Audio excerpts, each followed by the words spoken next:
우리 함께 토라 포션 들어가요.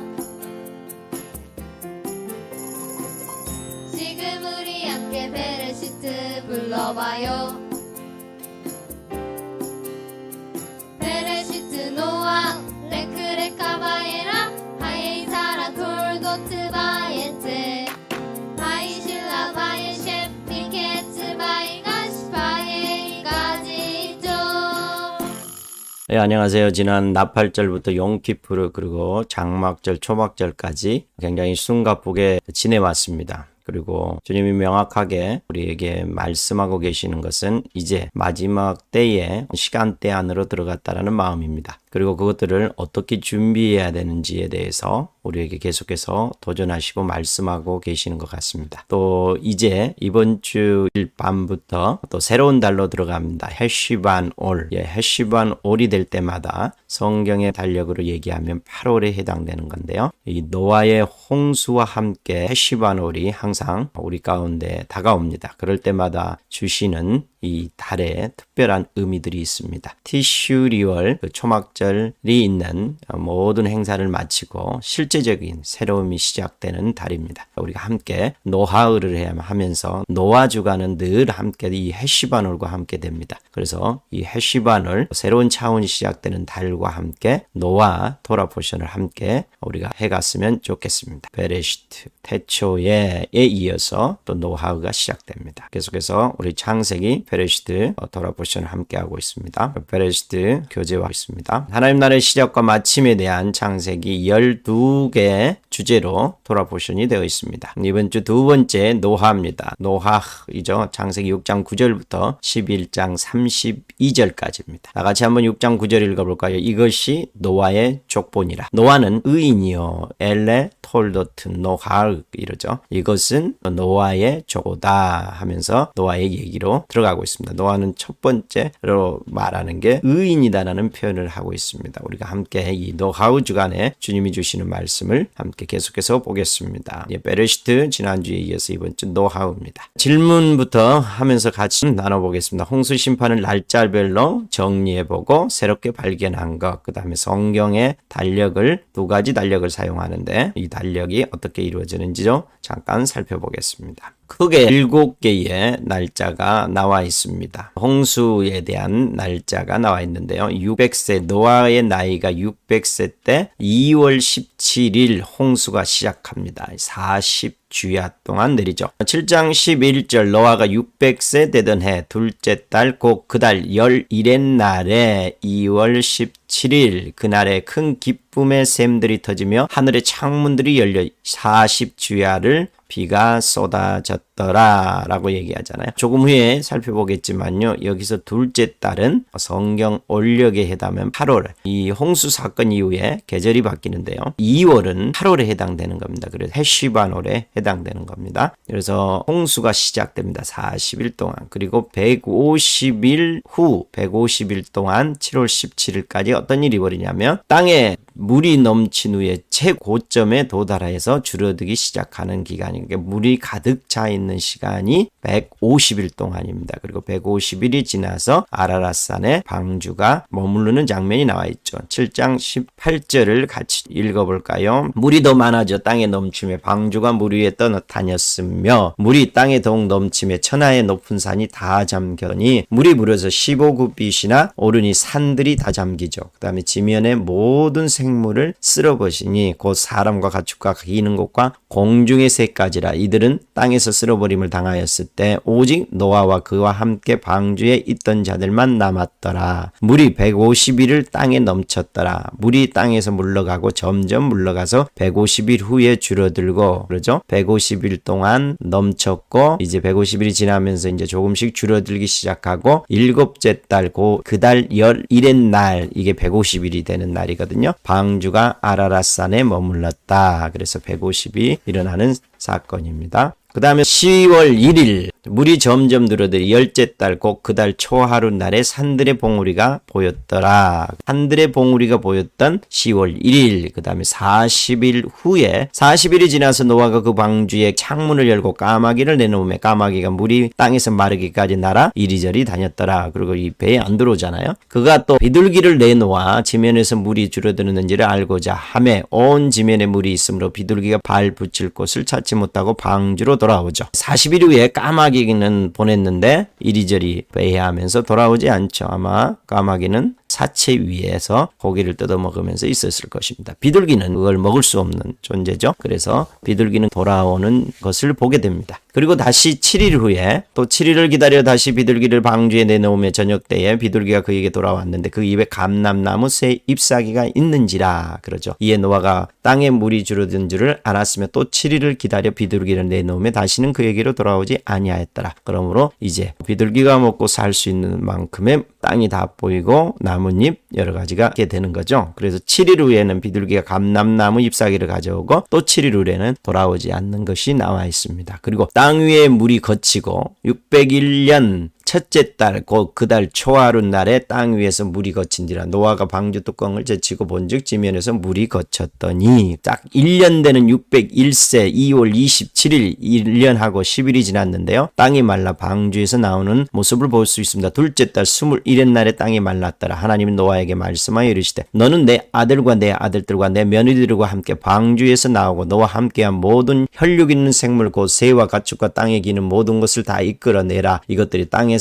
생육하고 땅에서 번성하리라. 그래서 이게 1년하고 10일이 걸린 사건입니다. 이것들을 살펴보면서 한 두 가지 정도를 나누고 싶습니다. 하나는 진멸과 타락함으로 말미암아 여호와께서 진노하셔서 진멸하는 사건이고요. 진멸하고 나서 노아를 통해서 시작하는 사건이잖아요. 타락한 세상을 심판해서 끝냄과 동시에 의인을 구원해서 시작하는 거죠. 이건 마지막 때의 심판과 구원의 예표가 이 첫 번째 사건이 나와 있습니다. 노아의 홍수로 심판하시는 마지막 때는 불로 심판하시고 또 예수와 함께 새로운 구원과 시작이 이루어지는 예표이기도 하죠. 두 번째는요. 그러므로 우리가 어떤 사건을 볼 때는요. 꼭 우리의 지금의 예수와와 연결되어 있고 또 하나는 마지막 때와 연결되어 있다는 것을 우리가 보면 굉장히 이해가 쉽습니다. 두 번째 창조 원력이 있고 구소 원력이 있는데요. 노아 홍수 이전에는 창조 원력을 사용했어요. 창조의 시점을 보면서 그걸 나팔절을 기준으로 해서 지금 우리가 보는 7월 1일 나팔절을 기준으로 해서 사용하거든요. 그것을 창조 원력이라고 얘기하고 주님이 오셨을 때 새로운 하나님의 나라를 시작할 때도 나팔절에 오시잖아요. 그러므로 나팔절을 기준으로 해서 원력이 사용되겠죠. 이와 동일하게 창조 원력은 1월 1일 노아 시대까지는 창조 원력을 사용하는 거죠. 그러므로 지금 1월 1일 하면 나팔절이고 2월 17일 하면 해시반월 8월에 해당되는 것이 되는 거죠. 그래서 지금 해시반월 2월은 8월이 되는 겁니다. 심판이 시작하고 새로운 나라가 시작되는. 그래서 뭔가가 시작된다. 이전의 것들을 다 끝내고 새로운 차원이 시작한다 할 때 그게 실제적으로 시작하는 것을 8월로 보고 있죠.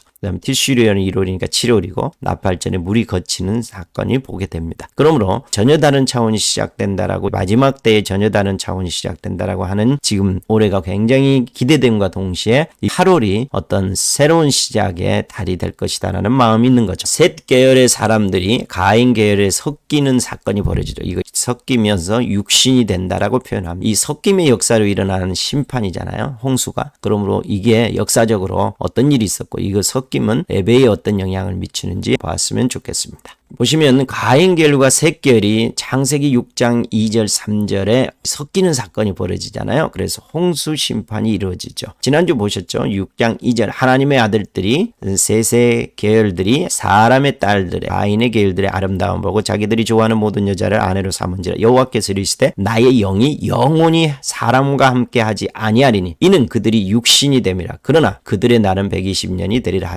그러므로 가인의 계열과 셋의 계열이 섞임으로 죄로 인해서 타락하죠. 그리고 하나님이 보시기에 심히 좋지 아니해서 어떻게 해요? 홍수로 심판하는 장면이 오늘 홍수 심판입니다. 또 함과 셈과 야벳의 계열이 연합하고 섞이는 게 나와요. 이게 창세기 11장 1절부터 11절. 우리 오늘 도라 포션에는 두 가지의 큰 심판이 나오는데요. 하나는 홍수, 노아의 홍수고 두 번째 함과 셈과 야벳의 섞임이 나오는 게 창세기 11장입니다. 여러분 너무나도 유명한 겁니다. 온 땅의 언어가 하나요. 말이 하나 있는데 이에 그들이 함과 셈과 야벳의 계열이죠. 그들이 동방으로 옮기다가 시날 평지를 만나 거기 거루하며 시날 평지는 바벨론 근처죠. 서로 말하되 자 벽돌을 만들어 견고히 굽자고 이에 벽돌로 돌을 대신하며 역청으로 진흙을 대신하고 또 말하자 자 성읍과 탑을 건설하여 그 탑 꼭대기에 하늘에 닿게 하여 우리 이름을 내고 우리 지면에 흩어짐을 면하자 그러죠. 여호와께서 거기서 그들을 온 지면에 흩으셨으므로 그들이 그 도시를 건설하기를 그쳤더라. 그러므로 그 이름을 바벨이라. 이는 여호와께서 거기서 온 땅의 언어를 혼잡하게 하셨으며 여호와께서 거기서 그들을 온 지면에 흩으셨더라. 어떤 성을 쌓고 하나님을 대적하는 어느 일들이 벌어진다라는 거죠. 그래서 이 함과 셈과 야벳의 계열이 연합되어서 하나님을 대적하는 장면이 나오죠. 그러므로 어떤 심판이 일어나요? 언어를 혼잡해서 이들을 흩어버리는 사건이 있습니다. 또 어떤 거냐면 여호와 하나님과 애굽신을 함께 섬기는 출애굽기 32장 금송아지 사건 여러분 너무나도 유명하죠. 백성이 모세가 산에서 내려오미 더듬을 보고 우리를 인도할 신을 만들어 그렇죠. 송아지 형상을 만들고 이는 너희를 애굽 땅에서 인도하여 낸 너희의 신이다. 그러면서 제단을 쌓고 화목제를 드리고 앉아서 먹고 마시며 뛰노는 장면이 출애굽기 32장에 나오잖아요. 그때 어떤 심판이 일어나요. 3,000명이 죽임당하고 여호와께서 함께 안 하겠다 하면서 민족적 모세의 중재로 말미암아 돌이키는 사건이 있는데요. 이런 끼임을 통해서 어떤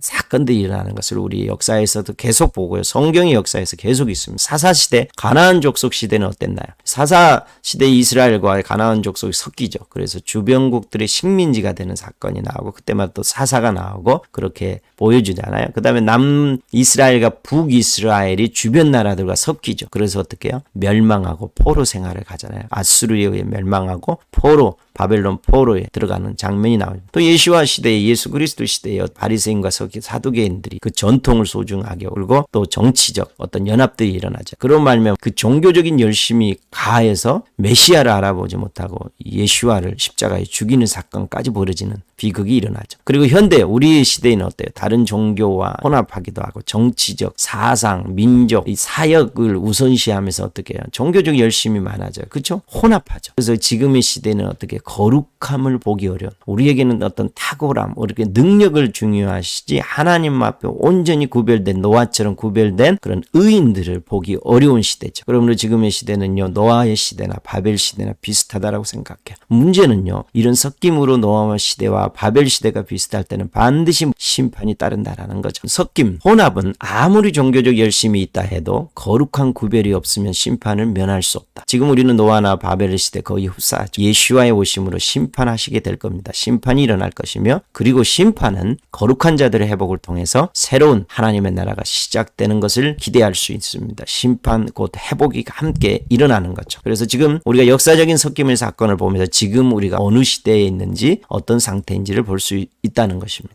노아의 돌아보신 심판과 회복을 보여주고 있는데 처음 심판과 마지막 심판이 연결됐다라고 얘기했잖아요. 그리고 회복을 예언하는 본문들을 볼 수 있습니다. 찾아볼까요? 처음 심판과 최후의 심판을 또 중간에 어떻게 회복하는지 방법이 뭔지 예언해 놓는 것들이 있습니다. 한번 살펴보겠습니다. 처음 심판이 있고요. 회복 예언의 말씀이 있고요. 최후 심판이 있는데요. 처음 심판에 대해서는요. 오늘 본문이 말하자요. 홍수 심판, 노아의 홍수 심판 창세기 7장에 나와 있고요. 바벨탑 창세기 11장 우리가 살펴봤습니다. 여기에 대해서 또 이 섞임들이 어떻게 회복되는지 지금 보고 있고요. 그것에 대해서 어떤 예언들이 있는지 한번 볼까요? 창세기 9장 보면은요. 하나님이 노아와 그의 함께한 아들들에게 말씀하여 이르시되 내가 내 언약을 너희와 너희 후손과 너희와 함께한 모든 생물 생명을 곧 너희와 함께 한 새와 가축과 땅의 모든 생물에게 세우리니 방주에서 나온 모든 것 곧 땅의 모든 짐승에게니라. 내가 너희와 언약을 세우리니 다시는 모든 생물을 홍수로 멸하지 아니할 것 땅을 멸할 홍수가 다시 있지 아니하리라. 하나님이 이르시되 내가 나와 너희와 및 너희와 함께하는 모든 생물 사이에 대대로 세우는 영원히 세우는 언약의 증거는 이것이니라. 내가 내 무지개를 구름 속에 두었나니 이것이 나와 세상 사이의 언약의 증거니라. 무지개가 구름 사이에 있으리니 내가 보고 나 하나님 모든 육체를 가진 땅의 모든 생물 사이에 영원한 언약을 기억하리라. 홍수 심판 이후에 주님이 노아와 함께 언약하는 장면이 나와 있습니다. 언약과 언약의 증거, 또 베드로후서 3장 8절에 보면 이 언약이 지금 2000년뿐만이 아니라 노아의 홍수로 얘기하면 수천 년이 지난 것, 또 5, 6천 년이 지나가는 이 시간대에 우리가 과연 그것들이 언제 이루어질까, 그 언약이, 이런 마음이 있잖아요. 그럴 때 주님이 뭐라고 하냐면 사랑하는 자들아 주께는 하루가 천년 같고 천년이 하루 같다는 이 한 가지를 잊지 말라. 주의 약속은 어떤 이들이 더디다고 생각하는 것 같이 더딘 것이 아니라 오직 주께서 너희를 대하여 오래 참으사 아무도 멸망하지 아니하고 다 회개하기에 이르기를 원해서 더딘 것처럼 느껴진다는. 그러나 주님은 천년이 하루 같고 하루가 천년 같기 때문에 지금 우리가 더디다라고 얘기하지 말라는 얘기죠. 곧 이루어진다라는 것. 또 창세기 9장 여러분 아시죠? 이에 이르되 가나안은 저주를 받아 그의 형제들의 종들이 되기를 원하며 또 셈의 하나님 여호와를 찬송하리라. 가나안은 셈의 종이 되고 하나님의 야벳을 창대하게 하사 셈의 장막에 거하게 하시고 심판할 수밖에 없는 섞임으로 말미암아 심판할 수밖에 없는 상황이 왔을 때 가나안과 셈과 야벳이 섞이고 혼합할 때에 하나님은 셈의 장막을 만드시고 거기에 거할 경우에 회복시키는 어떤 예언의 말씀이거든요. 이런 예언들이 우리 가운데 있고 그것들이 성취해 간다라는. 그리고 마지막 때 이걸 보시면 어떻게 이 느낌을 어떻게 회복시키냐는 건데요. 먼저는 언약에 대해서 얘기한다는 거. 언약을 통해서 내가 반드시 회복할 것이다. 무지개 언약으로 시작하지만 나중에 할례, 시내산 언약, 예수와의 십자가 언약까지 가죠. 그러므로 우리를 회복시키는 그런 언약들을 계속할 것이다. 이렇게 말씀하고 계시고요. 또 장막의 회복을 통해서 회복할 것이다. 아브라함과 이삭과 야곱의 장막을, 또 이스라엘, 셈의 장막, 예수와의 장막, 그 다음에 한세 사람의 장막, 하나님의 영원한 하나님의 장막까지 어떤 이 장막, 하나님의 보호하심과 하나님을 향하여 하는 거룩한 자들을, 그들을 회복시키면서 그 하나님의 안에 두는 것을 장막이라는 표현을 하고 있어요. 이단이 워낙 많이 써서 이 장막이라는 단어가 굉장히 어렵지만 그러나 성경적 표현입니다. 그리고 하나님은 이 섞인 가운데서 하나님의 나라를 전진시키는 방법이 언약과 장막이 있다라고 오늘 본문은 이야기하고, 그래서 최후의 심판에 대해서 계시록 17, 18장, 베드로후서 3장 5절부터 13절의 내용이 있는데요. 한번 볼까요? 베드로후서 3장 6절 이런 말미암아 그때 세상은 물이 넘침으로 멸망하였으되, 오늘 노아의 홍수에 관한 연관되어 있는 말씀입니다. 이제 하늘과 땅은 그 동일한 말씀으로 불사르기 위하여 보호하신 바 되어 경건하지 아니한 사람들의 심판과 멸망의 날까지 보존하여 두신 것이라. 그러나 주의 날이 도둑같이 오리니 그날에는 하늘이 큰 소리로 떠나가고 물질이 뜨거운 불에 부러지고 땅과 그 중에 있는 모든 일이 드러나리라. 너희가 어떠한 사람이 되어야 마땅하냐? 거룩한 행실과 경건함으로 하나님의 날이 임하기를 바라보고 간절히 사모하라. 그날에 하늘이 불에 타서 부러지고 물질이 뜨거운 불에 녹아지려니와 우리는 그의 약속대로 의가 있는 곳인 새 하늘과 새 땅을 바라보다 물로 멸망했듯이 이제 어떤 상황이 온다고? 불로 심판하는 상황이 온다라고 말씀하고 계시죠. 계시록 17장 18장은요. 그들이 어린 양과 예수와와 싸우려고 하는, 그들 음료와 짐승과 사단, 어린 양과 싸우려고 하죠. 어린 양은 만주해 주시오 만왕의 왕이신데 그분이 이기실 것이라. 그와 함께 있는 자들 곧 부르심을 받고 택하심을 받은 진실한 자들도 이기리라. 또 음녀가 앉은 물과 싸우는 거죠. 이들이 백성과 무리와 열국과 방언들이 모여서 예수와를 대적하는 사건이 나온다고 17, 18장에 나와요. 그가 불타는 연기를 보고 와서 이르되 화이또다 화이또다 이 큰 성이여 바다에서 부리는 모든 자들이 너의 보배로운 상품으로 치부하였더니 한 시간에 망하였도다. 큰 성 바벨론이 이같이 비참하게 던져져 결코 다시 보이지 아니하리라. 마지막에 어린 양을 대적하는 시스템이 있는데 그게 바벨론 시스템이라. 오늘 본문은 노아의 심판을 통해서 물 심판하지만 불 심판이 있을 것이다. 바벨탑을 통해서 바벨론의 시스템으로 극대화해서 어린 양과 싸우는 그 일이 있을 것이다. 그러나 그것도 한 시간에 망하는 사건이 일어날 것이다. 오늘 토라 포션의 노아와 바벨에 대한 마지막 때에 하나님이 어떻게 최후의 심판과 연결하는지를 보고 있습니다. 처음 심판, 최후 심판이 어떻게 연결되어 있는지 방금 물 심판, 노아, 불 심판으로 이루어질 것이다. 그리고 바벨론 심판을 통해서 하나님 나라 새하늘과 새 땅 그리고 바벨론을 무너뜨릴 것이다 라고 얘기를 하고 있습니다. 셈의 장막 회복과 열방의 레위 제사장의 회복 그리고 다윗의 장막 회복은 어떤 관계가 있을까? 가인의 어떠함, 함의 어떠함, 셈의 장막은 어떤 관계가 있을까? 이걸 한번 보는 겁니다. 가인과 아벨이 있잖아요. 하나님 앞에서 어떤 존재인지를 드러내는 방법이 뭘까? 가인이 하나님 앞에 어떤 존재인지, 아벨이 하나님 앞에 어떤 존재인지, 함이 하나님 앞에 어떤 존재인지, 야벳이 하나님 앞에 어떤 존재인지, 셈이 하나님 앞에 어떤 존재. 그 다음에 저와 여러분, 우리는 하나님 앞에 어떤 존재인지를 언제 드러난다고요? 예배를 통해서 드러난다는 거죠. 가인 사건 아시잖아요. 함도 어떻게 하나요? 초막절이라고 생각해요. 지금으로 얘기 표현하면 어떤 예표적인 건데요. 노아 아버지가 장막에서 포도에 취해서 있다라는 표현은요. 장막절의 한 부분을 예표한다라고 생각해요. 하나님 앞에 예배드리고 있는 그럼으로 인해서 너무 좋아서 다윗처럼 옷이 벗겨진지도 모르면서 즐기고 있는데 그 예배를 함이 어떻게 보느냐는 거죠. 그리고 거기에 함께 참여한 함이 그 예배를 어떻게 하느냐고 가인과 비슷하잖아요. 그러면서 함에게 저주가 임하지만 또 하나님이 셈의 장막 안에서 회복할 거라고 얘기하는 거죠. 저와 여러분도 마찬가지라고 생각해요. 저와 여러분이 예배에 대해서 그리고 예배를 드리는 태도 정도가 아니고요. 예배 자체 안에서 우리가 하나님을 어떻게 바라보고 가느냐에 따라서 우리의 존재, 우리의 어떠함이 지금 극명하게 드러나는 시간대라는 마음이 있습니다. 그 섞임으로 무너져가는 하나님 나라를 어떻게 회복시킬 것인가? 셈의 장막을 통해서 창세기 9장 열방의 레위 제사장들을 통해서 이사야, 에레미야에 나와 있고요. 다윗의 장막의 예배를 통해서 아모스 9장에 나와 있습니다. 이 장막은 하나님의 특별한 보호하심 안에서 의인들이 하나님을 믿는 자들이 어떻게 하느냐는 것을 보여주고 있는 거죠. 셈의 장막을 볼까요? 조금 전에 읽었잖아요. 이에 가나안은 저주를 받고 그러나 셈의 장막에 거하게 될 때 가나안과 야벳이 함께 셈의 장막에 거하는 그날이 와서 하나님의 거룩한 무리들이 회복될 것이다 라고 얘기하고 또 이사야 66장에 보면 때가 이르면 문 나라와 언어가 다른 민족들을 모으리니 이스라엘 자손이 예물을 깨끗한 그릇에 담아 여호와의 집에 드림같이 예배와 연결돼 있잖아요. 열방에서 그런 일들이 일어날 것이다. 에레미야 33장은 더 명확하게 표현하고 있어요. 여호와께서 말씀하신다. 너희가 능히 낮에 대한 나의 언약과 밤에 대한 나의 언약을 깨진다. 만약에 낮과 밤이 없다면 주야가 없다면 내 종 다윗에게 세운 나의 언약도 깨질 것이고 레위 제사장에게 세운 언약도 파할 수 있다. 무슨 얘기예요? 레위 제사장이 세운 다윗에게 언약을 세운 것은 결코 파하지 않을 것이다라는 얘기잖아요. 하늘의 만상은 셀 수 없으면 바다의 모래는 측량할 수 없나요? 내가 그와 같이 내 종 다윗의 자손과 나를 섬기는 레위인을 번성하게 하여서 어떻게 하냐? 레위인들은 뭐 하는 거예요? 예배하는 거잖아요. 그렇죠? 셈의 장막도 예배의 예표고요. 결국은 레위 열방 레위 제사장을 통해서 하나님 앞에 예배하는 것들을 일으켜서 거룩한 무리를 회복시키겠다. 한 세 사람까지 회복시키겠다 그 표현입니다. 다윗의 장막에 이어지죠.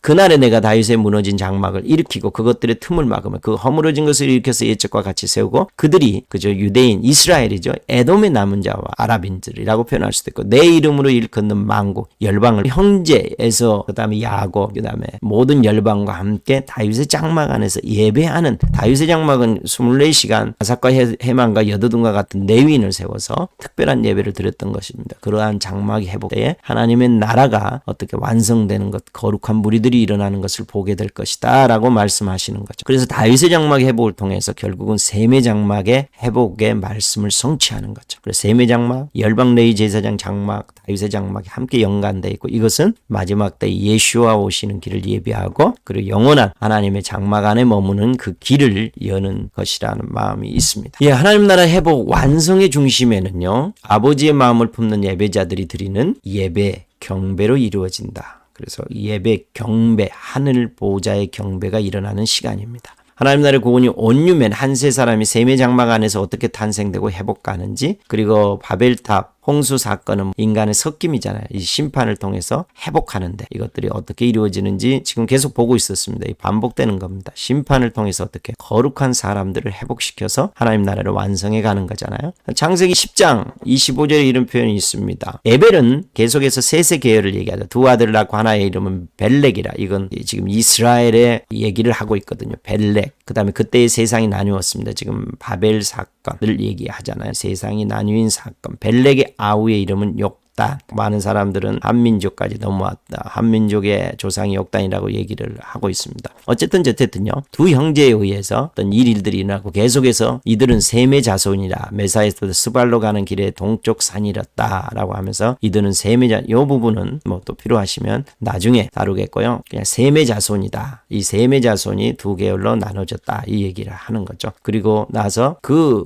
후손들이 보라 네가 알지 못하는 나라를 네가 부를 것이며 너를 알지 못하는 나라가 내게로 달려올 것은 여호와 내 하나님 곧 이스라엘의 거룩하신 이로 말미암음이라. 이는 그가 너를 영화롭게 하였느니라. 이 이스라엘을 회복하는 데 있어서 알지 못하는 이방 나라, 이스라엘이 정말 알지 못했던 이방 나라들이 와서 도와서 함께 회복될 것이다. 이런 표현이죠. 또 조금 전에 했던 셈의 장막, 열방 레위 제사장의 장막을 통해서 다윗의 장막까지 이뤄서 또 회복시킬 것이다. 이런 표현들이 오늘 노아의 홍수와 바벨탑 사건을 통해서 계속 보여주고 있습니다. 심판은 회복이 일어나는데 지금 우리 시대는 바벨론의 시스템 안에 있는 시대거든요. 그래서 또 내가 들으니 하늘로부터 다른 음성이 나서 이르되 내 백성아 거기서 나와 그의 죄에 참여하지 말고. 계시록 얘기죠. 내 백성아 거기서 나와 그의 죄에 참여하지 말고 그가 받을 재앙들을 받지 말라. 이것은 계시록 보고 있고요. 계시록 17, 18, 19에 보면은요. 이 바벨론 심판할 내 백성아 거기서 나와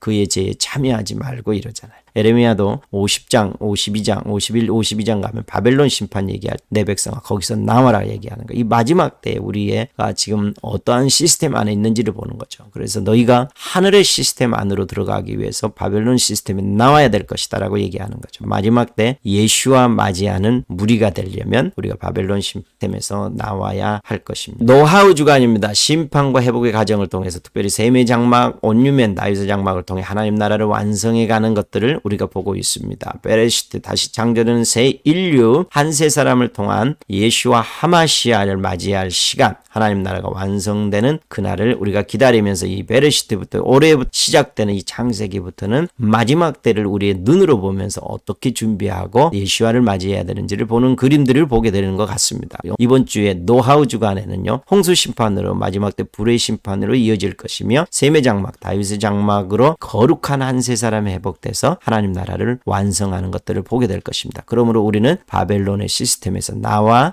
예수와를 맞이하는 자가 되어야 할 것입니다. 이번 한 주간은 굉장히 중요합니다. 헤시바노 올삭이 있습니다. 헤시바놀 새로운 시작의 각도에서 보면 이 노아의 홍수가 일어났던 헤시바놀 모든 이전의 어떤 것들을 끝내고 또 노아를 통해서 새롭게 시작하는 전혀 다른 차원을 시작하는 것을 예표로 보여주는 것이 헤시바놀입니다. 그래서 저와 여러분이 함께 이 헤시바놀을 들어가고 또 마지막 때를 바라보면서 하나님 앞에 온전하게 서서 그리고 그 어떠한 것도 두려워하지 말고 자녀든 부모든 형제든 친척이든 그리고 어떠한 직업이든 그 무엇에도 우선순위를 두지 아니하고 오직 예수와 한 분만 바라보며 우리가 함께 형제됨으로 나아갔으면 좋겠습니다. 함께 기도하며 마치겠습니다. 아버지 하나님 감사합니다. 우리가 이 노하우 주간에 노아의 홍수를 통해서 단순히 옛날에 이루어지는 게 아니라 바벨탑의 심판을 통해서 옛날에 이루어지고 사라진 게 아니라 이제 곧 바벨과 노아의 시대와 같은 이 시간대 하나님 우리가 건짐을 받을 수 있는 존재가 되기를 위해 하나님이 기름을 준비하라고 얘기한 그 말씀에 따라 우리가 바벨론의 시스템에 나와서